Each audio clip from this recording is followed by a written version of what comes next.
Hello my dear friends, welcome to let's start. मैं हूँ आफरीन कुलसुम। आज इस वीडियो में हम डिस्कस करेंगे सर्व शिक्षा अभियान था क्या, ये कब चलाया गया, उस वक्त किसके शासनकाल चल रहा था, कौन सा नारा दिया गया, किन शब्दों को परिभाषित किया गया। देन आफ्टर डेट हम बात करेंगे शिक्षा का अधिकार अधिनियम 2009, जिसे राइट टू एजुकेशन एक्ट 2009 कहते हैं, वो क्या था। इन सभी चीज़ों के बारे में आज हम डिस्कस करेंगे। अगर ये वीडियो आपको हेल्पफुल लगे तो इसे लाइक और शेयर जरूर कीजिए, साथ ही चैनल को सब्सक्राइब भी कीजिए और बेल आइकन को भी दबा लीजिए। चलिए टाइम को वेस्ट नहीं करते हैं और वीडियो को स्टार्ट करते हैं। सर्व शिक्षा अभियान। सर्व शिक्षा अभियान की अगर हम बात करें तो ये अभियान भारत सरकार का एक बहुत बड़ा कार्यक्रम था और ये 2001 या 2002 में 2001 से 2002 में ये अभियान चलाया गया था। उस समय स्वर्गीय अटल बिहारी वाजपेयी जी की गवर्नमेंट थी। इस योजना में या इस अभियान में बालक और बालिका के बीच जो सामाजिक अंतर था उसको दूर करने का प्रयास किया गया था और उसमें एक नारा दिया गया था, सब पढ़ें और सब बढ़ें। सर्व शिक्षा अभियान में 2 सिद्धांत दिए गए थे। इसके अंतर्गत 2 सिद्धांतों को बताया गया था। इसमें पहले सिद्धांत में सभ्यता शब्द को परिभाषित किया गया था और दूसरे में पहुँच शब्द को परिभाषित किया गया था। रही बात सभ्यता शब्द की, तो हम चले जान लेते हैं सभ्यता का अर्थ किन किन चीज़ों से लिया गया था। सिद्धांत 1 में सभ्यता शब्द को परिभाषित करते हुए कहा गया है कि सभ्यता का अर्थ समानता से है, सिर्फ मात्र समानता से ही नहीं बल्कि इसमें ऐसी स्थितियों का समावेश है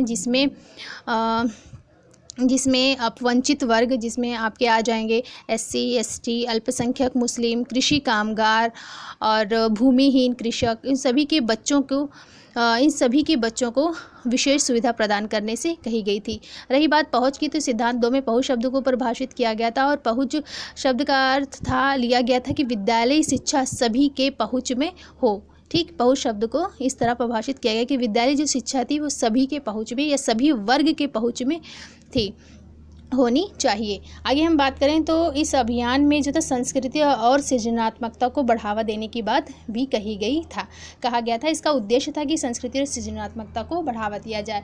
इस योजना के लिए गवर्नमेंट ने क्या किया था, कुछ एक्ट में संशोधन किया था। संशोधन करके इसे बच्चों के कई धारा में संशोधन किया गया। 86वां संविधान संशोधन 2002 में किया गया और 86वां संविधान संशोधन करके धारा 21 एक नई धारा जोड़ी गई, जिसमें 21 करके इसे बालक के मूल अधिकारों से उसे जोड़ दिया गया कि बालक की शिक्षा का जो अधिकार है बालक का मूल अधिकार है, एक बच्चे का मूल अधिकार है।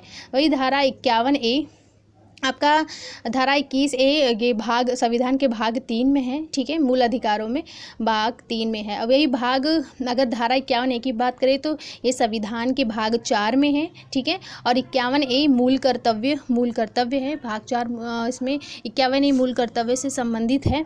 उसमें कहा कि ये मूल कर्तव्य जो था ये माता पिता के लिए था, बच्चों के माता पिता के लिए था, यानी प्रतिपाल्यों के लिए था कि बच्चों को जो शिक्षा प्रदान करना ये उनका मूल कर्तव्य प्रतिपाल्यों का होना या अभिभावकों का होना चाहिए। इसे सर्व शिक्षा अभियान में इस तरह एक नया धारा संशोधित करके एक कानून बना दिया गया ताकि पेरेंट्स भी, बच्चों का अधिकार भी हो और पेरेंट्स भी अपने बच्चों को शिक्षा देने के लिए क्या हो, जागरूक भी हो जाएं। आगे हम बात कर ले शिक्षा का अधिकार अधिनियम 2009 की, तो राइट टू एजुकेशन 2009 में आया था। राइट टू एजुकेशन जो है ये 2005 का शिक्षा का जो अधिकार विधेयक था उसी का संशोधित रूप था। इसे 4 अगस्त 2009 में लोकसभा में प्रस्तुत किया गया। ठीक है, इसी सर्व शिक्षा अभियान को ही मजबूती प्रदान करने के लिए 2009 शिक्षा का अधिकार अधिनियम 2009 एक कानून बना दिया गया। ठीक है, एक एक्ट के रूप में बना दिया गया, जिसे 4 अगस्त 2009 को लोकसभा में पारित किया गया और 1 अप्रैल 2010 में इसे पूरे देश में लागू कर दिया गया। आइए हम डिस्कस कर लेते हैं कि इसमें किन किन चीज़ों के बारे में बात की गई थी। तो इसमें कहा गया था कि RT एक्ट में जो 2010 में ये जो अधिनियम आया था, इसमें निःशुल्क एवं अनिवार्य शब्द सम्मिलित था, जिसमें निःशुल्क और अनिवार्य शब्द का अर्थ किसी भी बालक के माता पिता को गवर्नमेंट के द्वारा स्थापित जो विद्यालय थे उसमें और जो पृथक विद्यालय थे कि प्रारंभिक शिक्षा पूर्ण होने पर हुए व्यय की जो प्रतिपूर्ति थी कोई दावा नहीं कर सकता था। तो इसमें शिक्षा शब्द से तात्पर्य सरकार द्वारा स्थापित जो विद्यालय जिसमें 6 से 14 वर्ष आयु के जो बच्चे बच्चे थे उन पर अनिवार्य रूप से प्राथमिक शिक्षा में प्रवेश दिलाने, उनकी उपस्थिति को सुनिश्चित करने की बाध्यता से है। 6 से 14 वर्ष के जो सभी बालक थे जिसे निःशुल्क एवं अनिवार्य शिक्षा की इसमें बात कही गई थी। रही बात उसके शिक्षक और छात्र के अनुपात की, तो इसमें कहा गया था कि इससे भवन निर्माण है, स्कूल के कार्यों के घंटे हैं, या क्या कहते हैं कि शिक्षकों के कार्य के घंटे, उससे संबंधित जो मानक और मानदंड हैं, ये सभी चीज़ों को निर्धारित किया गया था। और बात कही गई थी कि इसमें जो है ये अधिनियम ये सुनिश्चित करता था कि शिक्षक और छात्र का जो अनुपात होता है प्रत्येक स्कूल में लागू किया जाए। जिला या ब्लॉक स्तर के पदों में ग्रामीण शहरी का संतुलन भी रखा जाए और शिक्षकों की जो तर्क संगत नियुक्तियों का भी प्रावधान इस एक्ट के द्वारा किया जाता है। आगे कई और भी चीज़ें थी जिसमें कहा गया कि ये प्रशिक्षित शिक्षकों अर्थात अपेक्षित शिक्षक योग्यता वाले शिक्षकों की नियुक्ति का भी प्रावधान करता है। ये सभी बातें इसमें राइट टू एजुकेशन में कही गई थी।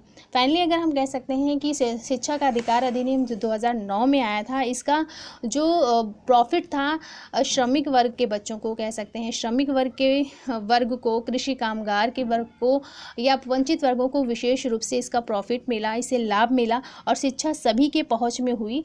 ठीक है, और इसमें इस तरह से जो था, इस अधिनियम के लागू होने के बाद ये आशा की जाती थी कि विद्यालय के छोड़ने वाले और इससे पहले विद्यालय ना जाने वाले जो बच्चे जो प्रशिक्षित शिक्षकों द्वारा गुणवत्ता शिक्षा उसमें प्राप्त कर ली जाए, इससे एक आशा की जाती थी शिक्षा के अधिकार अधिनियम 2009 में। देन आज का वीडियो बस इतना ही। नेक्स्ट टाइम मिलते हैं नए टॉपिक के साथ, तब तक के लिए bye bye and take care.